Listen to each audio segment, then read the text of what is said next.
Handy, and I am here with Rueben Bresler to do a quick, Q&A about whatever deck you're playing today. So, tell me, what are you playing? I am playing Ad Nauseam. Okay, and what are you doing with the Ad Nauseam? So how are you winning? Right, so Ad Nauseam is a spell-based combo deck that falls into the 2-card combo variety. It's basically A plus B, win the game from that point. Ad Nauseam's piece A, which people who know Legacy know that you typically have to pay some amount of life and stop at some point. But part B of the modern combo is either Phyrexian Unlife or Angel's Grace, which prevents you from losing the game for having 0 or negative numbers of life either for the turn or as long as Phyrexian Unlife is in play. The combination of those 2 cards means that I can pay up to negative 60 and put my entire deck in my hand, at which point it's pretty elementary to win from there. Okay, the actual win condition of the deck is removing Simian Spirit Guides for 3 red mana, to be able to play the card Lightning Storm from Cold Snap, which is one of the more complicated cards that Magic has ever made. It's an instant that has an activated ability that when you discard a card while maintaining priority and holding the control button, you add 2 additional damage to the 3 damage that it starts with. Okay. So if you discard 7 lands, let's say, that's an additional 14 damage to the first 3. So most people pay a life for a fetch land and a life for a shock land. Usually that's enough to be able to get people. You can get up to about 35 damage that way. Okay, sure. If I remember correctly, Jared Betcher was kind of the first one to bring that up in Pro Tour Return to Ravnica, where he came in 9th on it. And a lot of people played it the following weekend in Grand Prix Richmond, and you had mentioned to me that you were one of those people. I did. I played it at Grand Prix Richmond. I finished 11-4 at Grand Prix Richmond, which earned me a cat. Jared Betcher finished in 9th at Pro Tour, whatever Pro Tour that was. And previously at Pro Tour Amsterdam, Frank Karsten had played something similar. Okay. Although he was playing Conflagrate instead of Lightning Storm. Oh, sure. I think that he just didn't find Lightning Storm in time, and also Phyrexian Unlife was not printed yet, so it's slightly harder to put the combo together. But it's a combo that's been around for a while and sort of been on the fringes. And based on whether certain decks and certain cards are highly played in metagames, means it's going to be relegated to tier 1.5 status depending on what's in the metagame. What has you on it this weekend? Why do you think it is tier 1 this week? Right, so the deck's worst matchups are decks with lots of hand-based interaction and a fast clock, and also infect. So, so 3 things. Infect is the worst matchup by far because poison counters stay on you, whether at the end of the turn, like you can't lose with Angel's Grace, but at the end of the turn, the Angel's Grace goes away and you just die, and it literally does nothing with Phyrexian Unlife. So it's really tough to beat Infect. Hand-based disruption is really good against that because it interacts with the Ad Nauseam, and you don't have a lot of good ways to get cards back, or many ways to get back from the graveyard. And if you happen to get stuck with a combo piece in your hand, opposed to in your deck, they can snag that, and it's really tough to win from that point also. The other bad matchup is faster but less stable combo decks like Goryo's Vengeance. Sure. Because they're just faster. I don't expect a lot of decks like Goryo's Vengeance this weekend. I think that a lot of the people that would be on a Jund or Abzan mid-range style deck that has lots of hand-based disruption are going to be moving to Jeskai, because that is the shiny new toy, and I interact a lot better on the stack than with hand-based disruption. Counterspells are not a good way to fight against Ad Nauseam.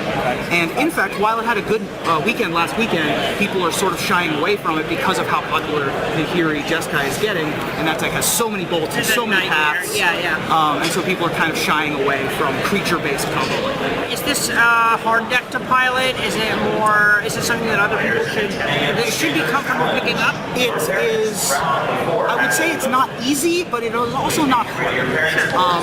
It's basically you're trying your hardest to count to 6 as fast as possible. 6 mana. You need Angel's Grace plus Ad Nauseam. That's 6 mana. And from there, you put your entire deck in your hand. So it's not hard to win once you have all of the cards in your entire deck at your disposal. But getting to that point can be difficult. The various lands come into play tapped or untapped. I mean, my version of the deck is playing 8 fast lands. So from turn 4 on, a lot of your lands come into play tapped. You're also playing a lot of temples, and those all come into play tapped, obviously. And I have 2 basic lands, and then the rest of the deck are gemstone mines, but the rest of the lands are gemstone mines, which you only get 3 activations of. So utilizing your mana correctly to either not destroy your lands or be able to combo off on time can be difficult, but after a few reps, you should be able to do it. How do you sideboard with it? Is there anything crazy in there? Is it just, you know, seasoning the taste? The sideboarding is, some of the cards are self-explanatory. I have 4 Leyline of Sanctity to combat discard. Sure. Mostly, and you can also bring it in for the mirror and other applications like that, but mostly it's there for Thoughtseize. There are 3 copies of Darkness, which is fog. So if your opponent is attacking... Time shifted. Yep, if your opponent is trying to kill you by attacking you, it is a time walk for 1 black mana. That's pretty self-explanatory. Yeah, that makes so sense. if your opponent is killing you with creatures, if your opponent has a Wild Nacatl or an Arcbound Ravager or whatever, if you have Bushwhacker, if your opponent has Bushwhackers in their deck, stuff like that, or even Infect, it's really good against Infect as well. Sure. So those 7 are real self-explanatory. There's 2 Spellskites. You bring in Spellskite against the decks that Spellskites are good against. Boggles, Infects, what have you. Then there's sort of a small control package of Teleria West, 1 Teleria West, 1 Beseiju, and then there's also a Slaughter pack that you can bring in with the Teleria West as well. Beseiju only for control decks that aren't pressuring you, and the Teleria West can search for it. The Slaughter pack can also come in the Darkness matchups, but is also mostly there for things like Gadok Teeg and Thalia to have a cheap way to get rid of it off the board, and also a way to search for it with Teleria West. Then there's a weird one in the sideboard. I have a copy of Days Undoing, which is not normal. So that is hot. It used That to be is spicy. It used to be a 4th pact of negation, but I found that against discard decks, for example, a Liliana is still a problem. It doesn't target; it just says each player discards. Yeah, sure. You kind of need a critical mass Right. of cards, and sometimes you just don't have a ley line. So sometimes you just need to refill. Or sometimes you'll trade off your Ad Nauseam for a counterspell, and then you need to, you're down to nothing, and you need to start over. It used to be a painful truth, but I also wanted against Jund. So I was like, how do I refill without losing too much? And most of my opponents have things like fetch lands in the graveyard, which shuffle back in and dilute the power of their deck. All of the things in my graveyard are combo pieces and cantrips. Yeah. Because none of my lands go away. Yeah. So Days Undoing, and also I don't care because I'm going off at instant speed. That's another huge appeal of Ad Nauseam, is that Lightning Storm is an instant and Ad Nauseam is an instant, so you can go off at instant speed in response to things. So if I just have a ton of mana, like a bunch of Pentad Prisms and Lightning or Lotus Blooms and lands, I can be like, alright, 3 of my mana, Days Undoing, go on your upkeep, kill you. So it's a weird one, I know, and I actually don't know if it's that good, but in my version, which is there are a couple different versions. My version is the much more all-in on the combo version, right? Because I have Spoils of the Vault. In my version, some versions run Mystical Teachings, but my version runs Spoils of the Vault because I'm a maniac. Yeah.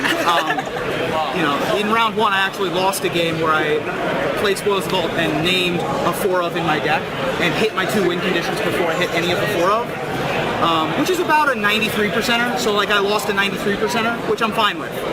I'll take I'm a poker player, I'll take my 93%ers, right? So, yeah, I mean, the deck is a ton of fun to play. You get to laugh at the decks that are running Path to Exile and Lightning Bolt. Like, they're just laughable when they're like end of turn cycle and electrolyze. It's a hobby of mine. Yeah, I mean, and that's what a lot of the good players are doing this weekend. Yeah. And so you're only spell-based and minimal interaction with the board. Things like Abrupt Decay can take out a Lotus Bloom, for example, but that's about it. And so in a metagame where there's a lot of creature kill, a lot of terminates, a lot of lightning bolts, I really like where Ad Nauseam is for this tournament. Oh, fantastic. Well, is there anyone you want to give any shout-outs to? Anyone you want to say hi to? Hi, Mom. Sure, I'll shout out, well, first of all, I'll shout out to my podcast mate, Aaron Campbell of Magic Mics, right here, who is a huge Ad Nauseam fan, and put me back on that. Like, I was testing Dredge a little bit too, because that also doesn't, like, Lightning Bolt decks kind of laugh at Dredge decks too, or Dredge laughs at Lightning Bolt decks too, but it's too slow and dirtily, and I didn't like it for this tournament. Sure. But Ad Nauseam, I came back to, and was super happy with it. And so yeah, Aaron got me back on that, and we discussed it with Evan also. Magic Mike's a little bit. So that's a good shout out. Sure. When is Magic Mike's on? That is on Wednesdays at 11 p.m. Eastern Time, twitch.tv/Magic Mics, MICS, to pun. It's 15 minutes longer now because our Patreons have decided that they want a 75-minute episode instead of a 60-minute episode. So technically now it's Magic Mike's XXL. That's which I haven't debuted on the cast you yet. know, that's fine. I prefer it as such. You like XXL? All right. So yeah, that's Wednesdays, and you can also follow us on Twitter, Magic Mike's Cast. Okay, sure. Well, you've gotten off to a pretty great start so far, undefeated, if I understand correctly. Not bad, yeah. Yeah, so hopefully you'll be making a deep run this weekend. Hopefully so. You know, you need to get a little lucky to win a Grand Prix, and you need to get and this is a deck that someone can get lucky. Yeah, So sure. I've put myself into a position where if I get lucky, I can take advantage of it. Yeah. That's all I want. Okay, well, it's been great talking to you. Hope to see you more this weekend. Appreciate it. Thank you. Rueben Bresler, Emma Handy.